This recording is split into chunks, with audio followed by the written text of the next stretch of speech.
Peekaboo, my little love. You are amazing just the way you are. Welcome back to another Explainer, focused learners. Today, we are going to completely, and I mean entirely, shatter a parenting belief that has been passed down for absolute generations. You know exactly what I'm talking about if you've ever been out at the grocery store and felt just a little bit self-conscious talking to your baby in that high-pitched, goofy voice, or if well-meaning relatives have ever tapped you on the shoulder and told you to just speak to your infant like a normal adult so they don't fall behind. Well, you are going to want to pay very, very close attention to the science we are unpacking today. We're looking at some breaking science that turns everything we thought we knew completely upside down. Think about it for a second. What if the way you've been told to properly talk to your baby is actively working against their developing brain? I want to plant a seed of curiosity here, because what if that silly, high-pitched, sing-songy voice you use when you think absolutely nobody is watching, what if that is actually the single most powerful language development tool known to modern neuroscience? We're going to explore exactly why your baby's brain is literally desperately waiting for you to use that specific voice. But to truly grasp this, first we have to look back at how we got this so wrong for so long. Section 1, the Great Baby Talk Myth. Let's look at what we were told for decades. Okay, let's dive into this historical context. For decades, the cultural consensus was that baby talk was, frankly, patronizing. We were heavily warned by experts of the time to speak to infants like they were just tiny adults in tiny business suits. For decades, we were told that to build a smart, articulate baby, you just needed to bombard them with a massive, constant quantity of adult words. But groundbreaking new research proves that this old belief is fundamentally flawed. The new scientific reality is that it's the specific quality and the unique register of your speech that actually builds their brain architecture. We are currently undergoing a massive shift in developmental psychology, moving away from a sheer obsession with just counting words to a deep biological understanding of something called parentese. Now, it is absolutely critical to realize that parentese is not what we used to call baby talk. It absolutely does not mean using made-up nonsense words like goo goo gaga. Not at all. Parentese means using real, grammatically correct language, but delivering it with significantly stretched out vowels, a highly elevated pitch, a much slower tempo, and highly exaggerated, almost musical melodic tones. A lot of the deep-seated confusion we see today actually stems from a very famous, widely publicized piece of research from 1995. You might have heard of it. It documented what they called the 30 million word gap between children from different socioeconomic backgrounds. Now, to be fair, this study was important at the time, but it accidentally created a massive problem. It made an entire generation of parents and educators utterly obsess over word quantity. Parents genuinely thought, okay, I just need to keep the radio playing all day, or I need to rapidly narrate my entire day in my normal, flat adult voice, and just hit my daily word count. But here's the critical neurobiological truth. Simply overhearing adult language flying over their heads doesn't do the trick. The sheer quantity of words is only half the story. The delivery system of those words, the acoustic packaging they come in, is what actually unlocks the infant brain. Section 2, the new science of parentese. The landmark 2023 PNAS study. Let's look at how this builds into the modern scientific landscape, because this is where it gets incredibly exciting. In 2023, a landmark study published in the Proceedings of the National Academy of Sciences completely changed the game. Researchers at the University of Washington's renowned iLabs tracked 71 infants right from birth up to 18 months.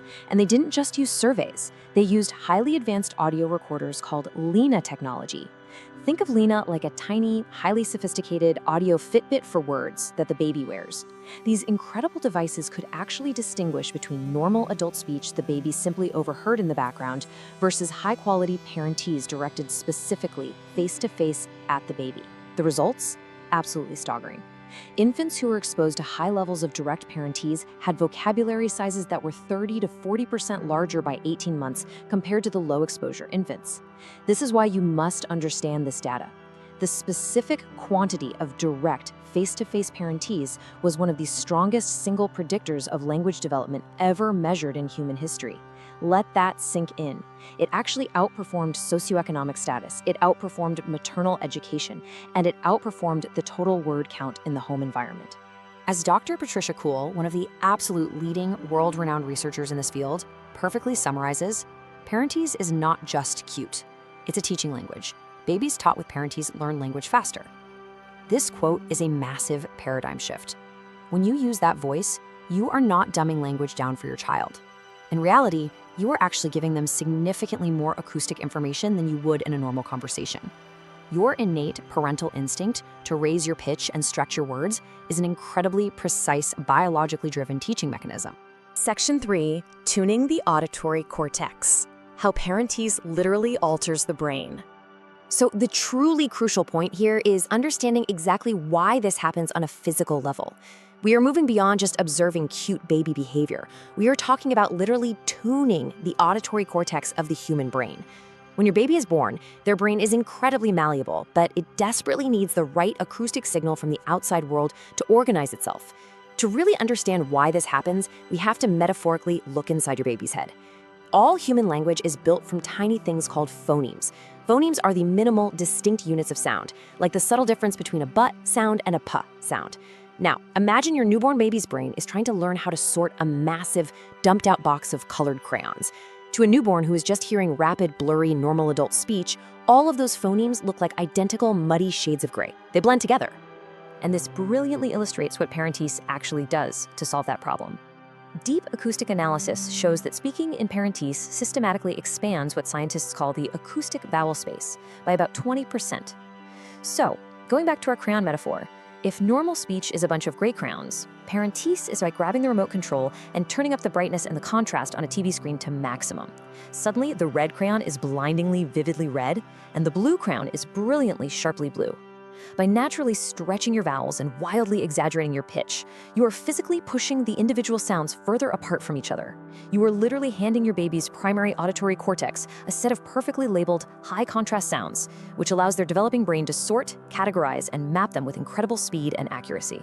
But wait, because the physical changes in the infant brain go even deeper than that, let's talk about a structure called the Arcuate Fasciculus. I know, it sounds like a Harry Potter spell.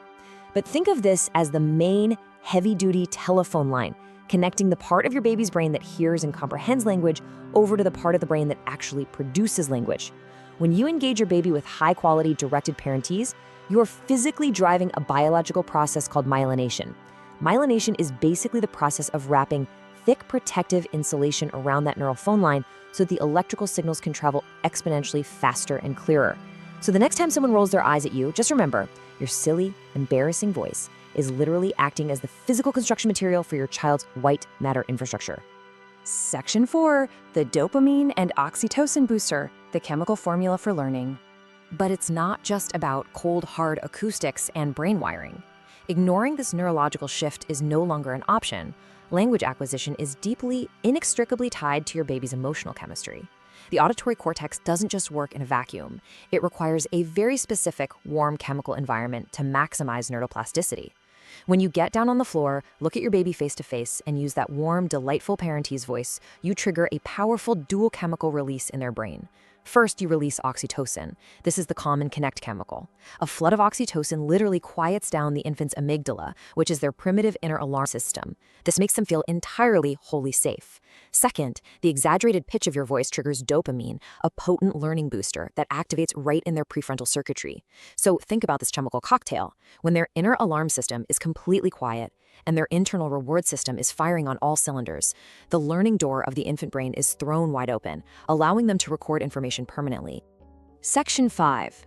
The power of contingent conversation. Understanding the serve and return loop. Now, this exact chemical cocktail brings us to a massive, incredibly important realization about modern technology. This is why you must understand the concept of contingent conversation. So many exhausted parents wonder, why can't I just play a high-quality educational video of someone using Parentese? Won't that work just as well? The definitive scientific answer is no. It's because the screen is entirely missing the single most important variable in all of early childhood development: contingency. Contingent responsiveness simply means reacting in real time. It's a dance. When your baby babbles and you immediately gasp, widen your eyes and reply, "Oh, really? Tell me more," you are doing something profound. You are giving them a superpower. You are teaching their rapidly growing brain the concept of cause and effect. They realize, wait, my sounds make things happen in the world.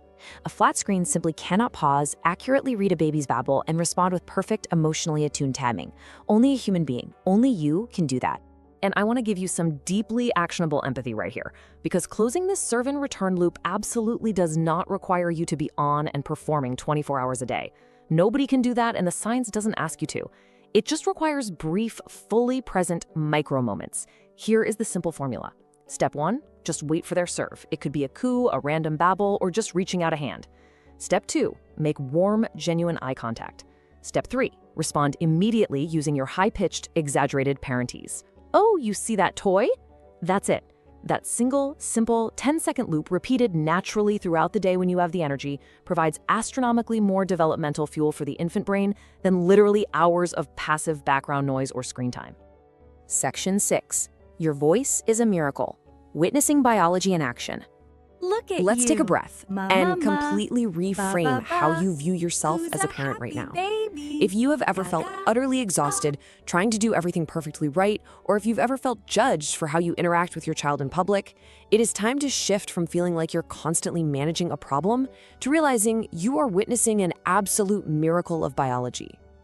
The voice you feel most embarrassed to use when others are around is not some weird social accident. You are absolutely not talking down to your baby. Your instinct to speak in that silly, high-pitched, wildly musical voice is an evolutionary masterpiece. It is an instinct perfectly, beautifully calibrated to the exact acoustic and neurochemical needs of a developing mind. Every single time you lean over their crib or look at them in their high chair and use that beautiful melodic tone, you are actively, physically building the very structure of language inside a mind that simply could not build it without you. You don't need to be perfect. You just need to know that you are always doing it exactly right. So I have a viral question I really want to ask you, and I want to see your answers down below. Who told you to stop using baby talk? Was it a stranger in a grocery store aisle? Was it a well-meaning relative at a family dinner? I want you to share this explainer directly with anyone who ever judged your natural parenting instincts. Or, better yet, drop your specific story down in the comments below so we can all read it. Remember, your voice is a literal miracle of science. Keep using it loudly and proudly. And as always, thank you so much for learning with us.